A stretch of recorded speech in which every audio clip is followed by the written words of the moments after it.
ఏపీకి ప్రత్యేక హోదా వచ్చే వరకు వైఎస్ఆర్సీపీ కార్యకర్తలంతా సైనికుల్లా పోరాడాలని పశ్చిమ గోదావరి జిల్లా వైఎస్ఆర్సీపీ అధ్యక్షుడు అళ్ల నాని పిలుపునిచ్చారు.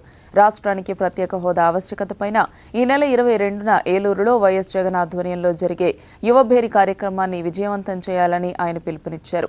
ఏపీ ప్రజల ప్రయోజనాల కోసం పోరాడుతున్న వైఎస్ జగన్కు ప్రతి విద్యార్థి వెన్నంటి ఉండాలని సూచించారు. 5 కోట్ల మంది ప్రజల భవిష్యత్ కోసం వైఎస్ జగన్ పోరాడుతున్నారని, ఆయన పోరాటానికి అండగా నిలబడాల్సిన బాధ్యత అందరిపైన ఉందన్నారు. యువభేరి కార్యక్రమంపై పార్టీ శ్రేణులతో అళ్ల నాని ఏలూరులో ప్రత్యేక సమావేశం నిర్వహించారు. ఇప్పుడు ఆయన చేసేటువంటి పోరాటం ఆంధ్రప్రదేశ్ రాష్ట్రంలో ఉన్నటువంటి 5 కోట్ల మంది ప్రజల ఆత్మ గౌరవానికి సంబంధించినటువంటి పోరాటం, 5 కోట్ల మంది ప్రజల యొక్క భవిష్యత్తుకు సంబంధించినటువంటి పోరాటం.